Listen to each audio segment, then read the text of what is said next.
कहानी शुरू होती है 17 अक्टूबर 2024 से, जब इंडियन एयरफोर्स ने अपने पर्सनल और उनकी फैमिली मेंबर्स को बेटर फैसिलिटी प्रोवाइड करने के लिए उबर के साथ एक MOU साइन किया। इस बात की कंफर्मेशन IAF ने खुद सोशल मीडिया प्लेटफॉर्म X, जो पहले ट्विटर के नाम से जाना जाता था, वहां पर ट्वीट करके की थी। पर बात तब बिगड़ गई जब IAF को इस MOU पर बैकलैश मिलने लगा। और फिर जो सबसे अनएक्सपेक्टेड चीज हुई वो था IAF का अपना ट्वीट डिलीट करना।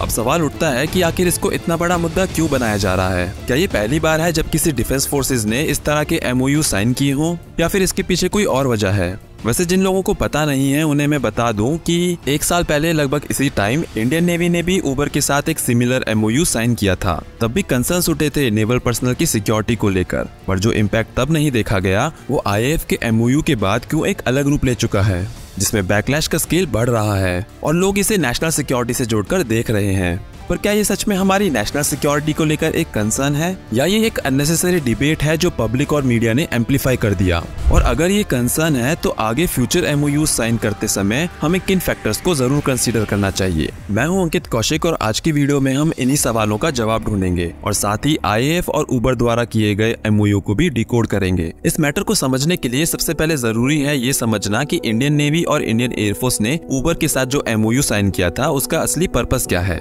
ये MOU काफी थॉटफुली डिजाइन किया गया है, जिसका प्राइमरी एम है इंडियन एयरफोर्स और इंडियन नेवी के पर्सनल्स और उनकी फैमिली मेंबर्स के लिए एक ऐसा मोबिलिटी सॉल्यूशन प्रोवाइड करना जो ना सिर्फ रिलायबल हो बल्कि कन्वीनियंट, सेफ और इकोनॉमिकल भी हो। अगर बात करें बेनिफिट्स की तो उबर इस MOU के थ्रू पर्सनल्स और उनकी फैमिली मेंबर्स को काफी स्पेसिफिक और कस्टमाइज्ड सॉल्यूशंस प्रोवाइड कर रहा है, जो कुछ इस प्रकार हैं। First, a personalised profile on Uber app, मतलब पर्सनल और उनकी फैमिली के लिए एक डेडिकेटेड इंटरफेस जो इनके नीड के हिसाब से टेलर किया गया है। Second, premier executive cab category, जिसमें सर्च प्राइस प्रोटेक्शन मिलेगा specially during peak office hours, मतलब पीक टाइम में भी डिफेंस पर्सनल और उनकी फैमिली मेंबर्स के लिए फेयर्स कंट्रोल्ड रहेंगे। थर्ड, टॉप रेटेड ड्राइवर्स की अवेलेबिलिटी जो इंश्योर करेगा better safety and comfort. Fourth, her ride पर 0 कैंसिलेशन फी, फिर चाहे किसी भी रीजन से राइड कैंसिल क्यों ना की गई हो। फिफ्थ, 24/7 प्रीमियम बिजनेस सपोर्ट जो पर्सनल और उनकी फैमिली के लिए हमेशा एसेसिबल और क्विक रेजोल्यूशन की गारंटी करता है। सुनने में तो ये बेनिफिट्स काफी अच्छे लगते हैं और ऑनेस्टली किसी भी ऑर्गेनाइजेशन के लिए ऐसे कस्टमाइज्ड सर्विस उनकी लाइफ सिंप्लीफाई करने में मदद करते हैं। लेकिन जब बात डिफेंस फोर्सेस की होती है तो कंसर्न सिर्फ कन्वीनियंस तक सीमित नहीं होते। आप सोचिए, क्या ऐसे टाइप्स के सिक्योरिटी इंप्लीकेशंस हो सकते हैं? क्या पर्सनलाइज्ड प्रोफाइल और प्रीमियम सर्विस के थ्रू सेंसिटिव डेटा रिस्क में नहीं आ सकता? क्या इसके थ्रू IAF पर्सनल की जियो ट्रैकिंग नहीं हो सकती? और सबसे बड़ी बात, क्या इसके ऑपरेशनल इंप्लीकेशंस को ध्यान में रखा गया है? देखिए, IAF और उबर के बीच हुई ये डील अपने पर्सनल्स और उनकी फैमिली मेंबर्स के लिए कन्वीनियंट और cost effective mobility solution provide करने का एम रखती है। लेकिन इस पार्टनरशिप ने एक बड़ी चिंता खड़ी कर दी है, सेंसिटिव डेटा के एक्सपोजर की। ये डील उबर जैसे प्लेटफॉर्म के साथ हुई है जो वाइडली यूज्ड है, पर सिक्योरिटी रिस्क से पूरी तरह मुक्त नहीं है।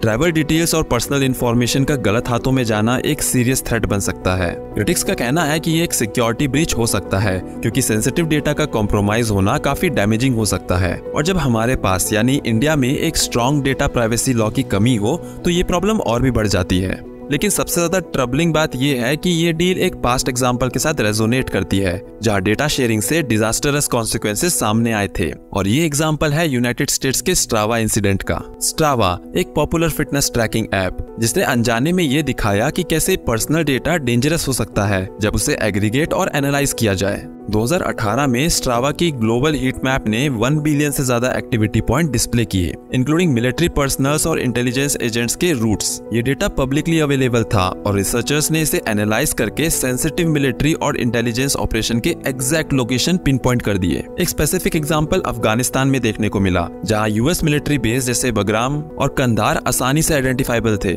स्ट्रावा की हीट मैप से न सिर्फ इन बेसिस की लोकेशन पता चली बल्कि पेट्रोल रूट्स और मूवमेंट टाइमिंग्स तक भी रिवील हो गए। और सबसे ज्यादा कंसर्न था कि फेंट लाइंस जो इन बेसिस को कनेक्ट करती थी, प्राइमरी ट्रैवल रूट्स और लॉजिकल कॉरिडोर्स को क्लियरली एक्सपोज कर रही थी, यानी मिलिट्री कॉन्वॉयज के वनरेबल पॉइंट्स तक का पता लग गया। ये प्रॉब्लम सिर्फ अफगानिस्तान तक सीमित नहीं रही। Turkish patrols in Syria, French basis in niger और इवन US के हाईली क्लासिफाइड एरिया 51 तक स्ट्रावा हीट मैप में विजिबल थे। और बात सिर्फ लोकेशंस की नहीं है, कुछ केसेस में इंडिविजुअल पर्सनल तक को ट्रेस किया गया। एक शॉकिंग एग्जांपल में रिसर्चर्स ने एक फ्रेंच सोल्जर को उसके घर तक ट्रेस किया, उसकी पर्सनल डेटा और प्रोफेशनल लाइफ का मैप बनाते हुए। और जब ये एक बार आइडेंटिफाई हो गया तो उसके मूवमेंट्स के पैटर्न को ट्रैक करना और उन्हें सेंसिटिव लोकेशंस तक फॉलो करना पॉसिबल हो गया। और इस तरह से ये एक डिजिटल फुटप्रिंट बन गया है जो एडवर्सरीज के लिए एस्पेनॉज और फिजिकल अटैक्स के लिए गोल्ड माइन बन सकता है।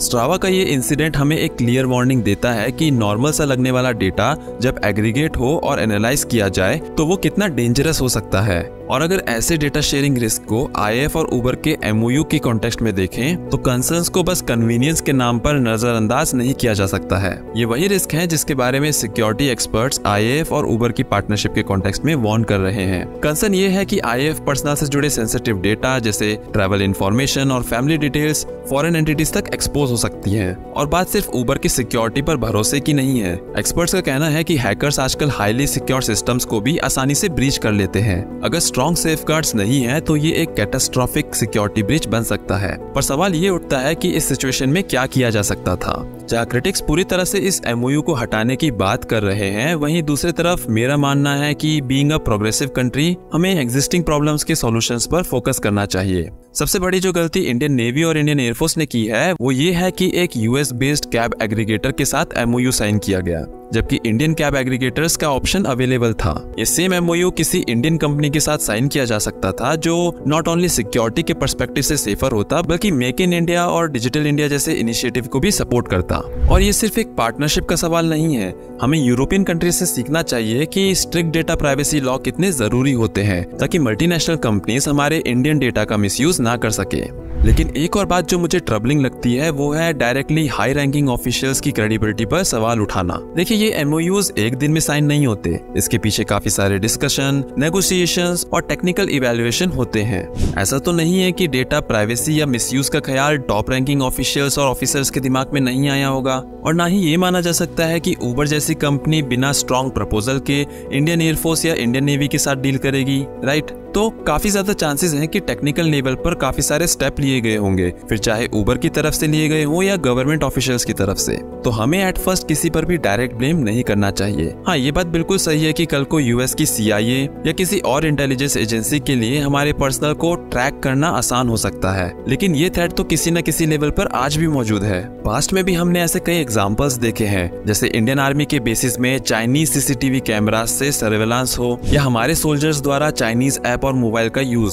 सिक्योरिटी ब्रीच का थ्रेट तो हर जगह है। और ये सिर्फ यही नहीं, जब हम फाइटर्स से लेकर बेसिक वेपन तक फॉरेन कंट्री से इंपोर्ट करते हैं तब भी ये रिस्क होता है। पर क्या हमने इंपोर्ट बंद कर दिए? नहीं, बल्कि हमने ये इंश्योर किया कि किसी भी तरह का सिक्योरिटी ब्रीच ना हो। सिमिलरली आज मेक इन इंडिया के तहत प्राइवेट प्लेयर्स डिफेंस प्रोडक्शन में कंट्रीब्यूट कर रहे हैं। प्राइवेट प्लेयर्स का इन्वॉल्वमेंट सिक्योरिटी ब्रीच के चांसेस बढ़ाता है, पर एज अ प्रोग्रेसिव नेशन हम उन्हें डिफेंस इन्वॉल्वमेंट से दूर नहीं कर रहे हैं, बल्कि हम अपने सिस्टम्स को रॉक सॉलिड बनाते हुए नए स्टार्टअप्स को इन्वाइट कर रहे हैं। तो बिल्कुल इसी तरह से अगर कल को इंडियन डिफेंस फोर्सेस किसी इंडियन कंपनी के साथ MOU साइन कर रही है जहाँ पर सिक्योरिटी एंड प्राइवेसी इशू को एड्रेस किया गया है, तो हमें उसको एक्सेप्ट करना चाहिए। ये कहना बिल्कुल गलत होगा कि उबर के साथ MOU साइन करना बिल्कुल सही था, लेकिन मेरा मानना है कि अगर ये MOU किसी इंडियन कंपनी के साथ और स्ट्रिक्ट डेटा प्राइवेसी रूल्स के फ्रेमवर्क में होता तो ज्यादा बेटर और सेफ होता। बाकी आपका इस इशू पर क्या ओपिनियन है, कमेंट सेक्शन में अपने विचार जरूर शेयर करें। मिलते हैं अगली वीडियो में एक नए इंटरेस्टिंग टॉपिक के साथ। जय हिंद।